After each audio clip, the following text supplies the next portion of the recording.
So hey guys, welcome back to my channel dream UPSC with Manisha. आज video upload करने में थोड़ा late हो गया क्योंकि दिवाली थी तो थोड़ा पूजा वूजा करनी थी एंड मेरी तबीयत बहुत ज़्यादा ख़राब थी आज, तो इसलिए थोड़ा लेट हो गया। बट कोई बात नहीं, ये एक नया वीडियो है जिसमें मैं आपको कुछ इंपॉर्टेंट इंस्टीट्यूशंस के बारे में बताऊँगी। So let's begin with the video. हम लोग यहाँ पर बात करने वाले हैं नेशनल इन्वेस्टिगेशन एजेंसी NIA के बारे में। इसमें हमारा जो स्ट्रक्चर रहेगा वो introduction, goals of the national investigation agency, need and works of national investigation agency, recent amendments done in agency in 2019, issues with the agency and the way forward. Way forward is basically the conclusion, or which you can write in the concluding paragraphs. These points you can include in the concluding paragraphs. So, moving on to the introduction. National Investigation Agency was constituted under the National Investigation Agency Act 2008.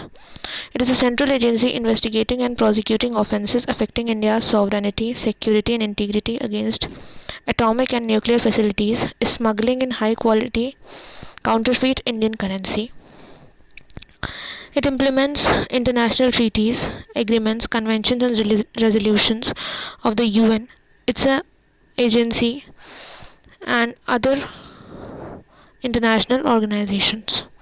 Its objective is to combat terror in India and acts as the central counter-terrorism law enforcement agency of India. These headquarters are situated in New Delhi and the various branches are in Hyderabad, Guwahati, Kochi, Lucknow, Mumbai, Kolkata, Raipur and Jammu. So, what are the goals of the National Investigation Agency? It aims to execute in-depth professional investigation of scheduled offences using the latest scientific methods of investigation. The schedule specifies a lot of offences that are to be investigated and prosecuted by the NIA. It includes offences under the acts such as the Atomic Energy Act 1962 and the Unlawful Activities Prevention Act 1967. Now moving on, it also aims to uphold the Constitution of India and laws of the land. It maintains a professional and cordial relation with the governments of states and union territories and other law enforcement agencies. Other law enforcement agencies here may include the ED, which is the Enforcement Directorate, about which we all know, and the drugs agency. I can't remember the name. I don't know that. Oh god, I can't remember. Please comment in the comment section below if you know the agency's name. And to protect the human rights and dignity of the individual is also one of its aim. Now we'll read about the need and work of the National Investigation Agency, or the NIA.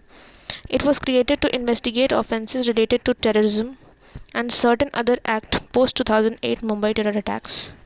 The amendments to the NIA Act in 2019 has brought the offences related to smuggling in high quality counterfeit Indian currency under the definition of a terrorist act. To curb various aspects of terrorist financing, a terror funding and fake currency cell has been created. This cell, what does this cell do? This cell maintains a database of terror financing and extract and cases of fake Indian currency notes.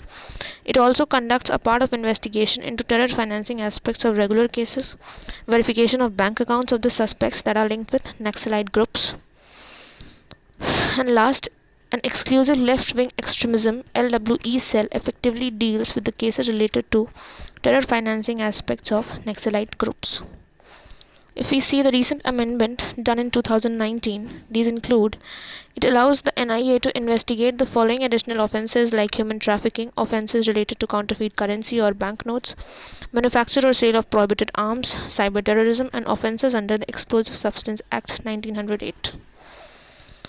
Jurisdiction: the officers of the NIA have the same powers as the other police officers in relation to investigate, and they have the power to investigate scheduled offences committed outside India, committed to international treaties and domestic law of other countries. The central government may direct the NIA to investigate such cases as if the offence has been committed in India, and the special court in New Delhi will have jurisdiction over these cases.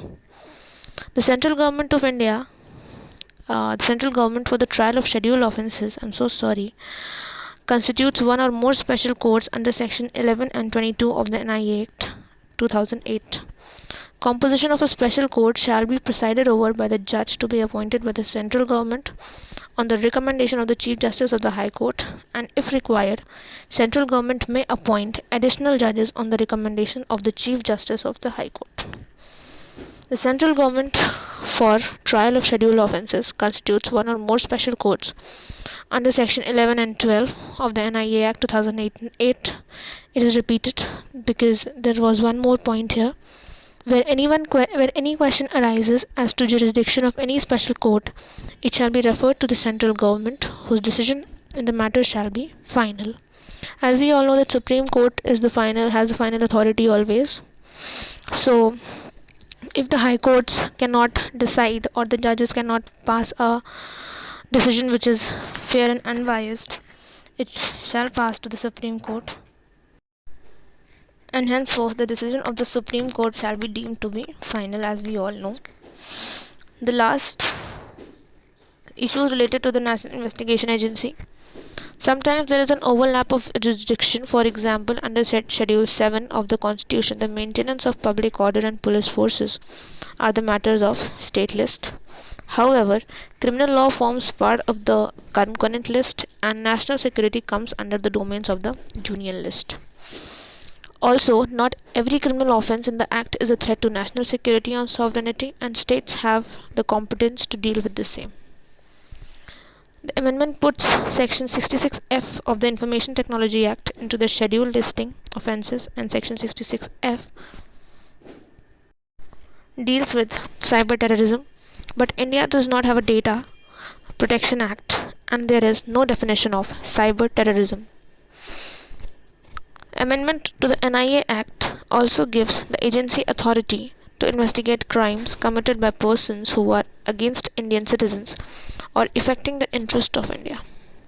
However, the term affecting the interest of India is undefined and can be misused by governments to curb freedom of speech and expression.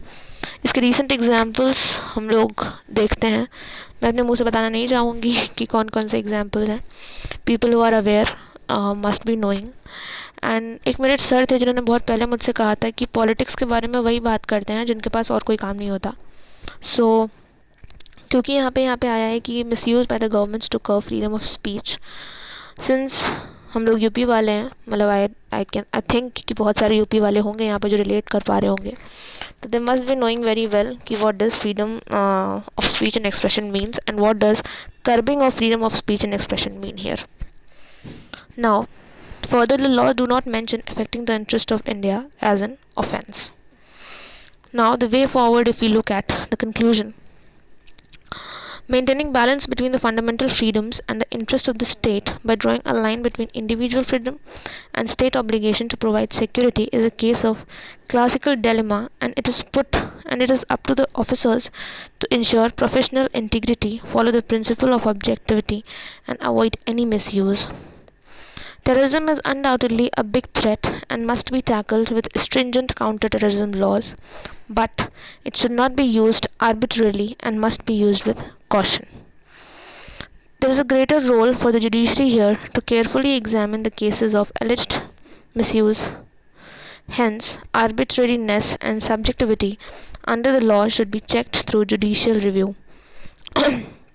Since I'm a law student, judicial review का मतलब है कि अगर आपका case किसी भी district court में, session court में है, so it can go to the high court for judicial review. If the high court also, आप हाई कोर्ट के फैसले से भी संतुष्ट नहीं हैं, you can move to the supreme court. But supreme court के बाद आपके पास कोई भी जुडिशियल रिव्यू का ऑप्शन नहीं होता है. After that, you can file a petition or you can go to the president, but that is not a process of judicial review, because judicial review includes the decision of the judiciary. President is not a judicial body or a judicial person. Judicial review is limited to Supreme Court only. Thank you so much for watching the video. मेरी तबीयत ठीक नहीं होने की वजह से videos नहीं आ पा रहे हैं. आप लोग को मेरी आवाज़ से भी ऐसा लग रहा होगा. So please do like the video, keep supporting. आप लोग बहुत ज़्यादा सपोर्ट कर रहे हैं and I am so thankful for all your support we are giving to me. Do subscribe the channel for more such videos coming in the near future.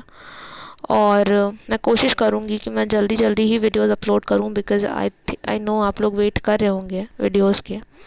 And share the video with your friends who are preparing for any competition, and subscribe to my channel for more such updates. Follow me on Instagram, the link is provided here also. Do join the Telegram channel from this link for any additional help, for any additional query which you have to ask there. Thank you so much. Bye bye. Good night.